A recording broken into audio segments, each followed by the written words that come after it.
Hey, I wanted to make a quick video today about the concept of perfect use of fertility awareness versus correct use of fertility awareness. I used to say perfect use in the past, but now I'm a big believer in saying correct use. Why does it matter? Well, the language that we use to talk about FAM and our charting, it matters. The semantics of it really do matter. The difference when we're talking about these two terms is with perfect use, obviously perfect, it lays out the expectation, I think, in people's minds that you, as the charter, you need to be perfect at charting. You need to perfectly chart every single observation throughout every single day. You need to get every single temperature. You need to perfectly chart every single little detail throughout your whole cycle, or else you will get pregnant. And it really doesn't work like that. And I think that that term, it can just kind of give people like a little bit of like a misleading understanding of how to use fertility awareness. Whereas correct use, I like that term a lot better because obviously, you're still getting across that yes, the rules need to be followed correctly, but I think it takes out the pressure of perfect. And the reason why this all matters is because, again, you don't actually need to be charting perfectly. You don't need to be charting every single day of your entire life.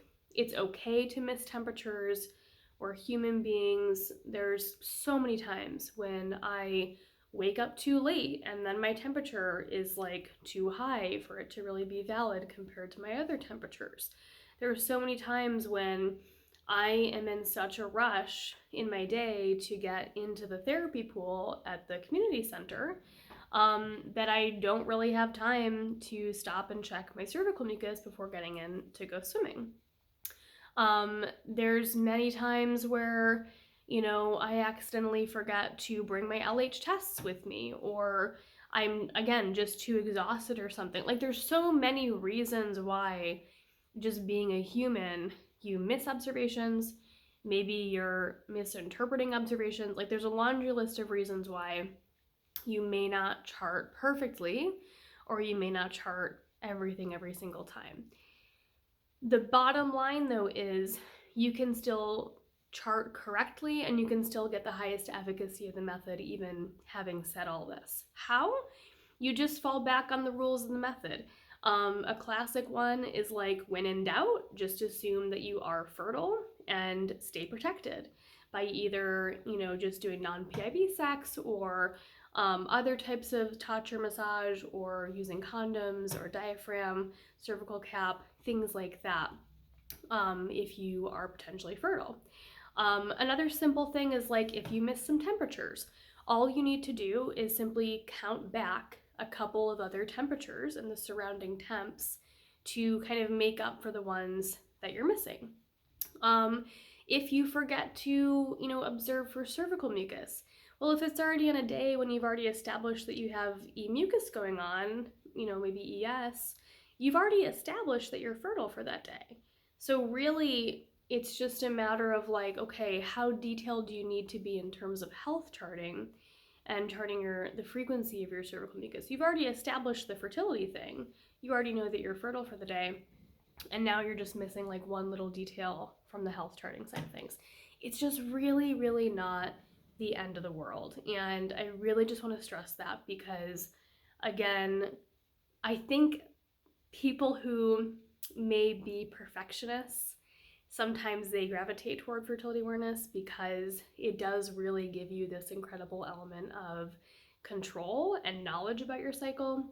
But I think that sometimes, again, it can border on like becoming a bit, so invested in the perfectionism that, it can become overwhelming, it can become stressful, and we just don't need that. The whole point of charting with FAM is to release stress and anxiety around your cycle, to be able to predict with precision when you're going to get your actual true menstruation, to scientifically identify your fertile versus infertile days, And again, the bottom line is like the rules of an established fertility awareness-based method are there to keep you protected if you're using this method for natural birth control. They're there to account for you being a human and tripping up sometimes and missing observations, and it's all okay. There's ways that we can adapt things. There's ways that we can use different tools, like using a temp drop, for example, instead of an oral thermometer if you have irregular sleep cycles. By the way, that's another topic I can make a video about, because I think that the irregular sleep cycles thing, that's another thing where people get a bit confused and they don't have to be. Because you don't even need to get a temp drop. Oftentimes there's other ways to just adjust what you're doing with manual temping. So anyway, that's a whole nother topic, but I hope I got this point across today. I think it's important. I hope this is helpful to you. I'm Megan. I'm a certified fertility awareness educator. I've been working with people, teaching them natural birth control through fertility awareness for the past, I don't even know how many years, since 2018. I've worked with over 170 clients, and it's something I absolutely love.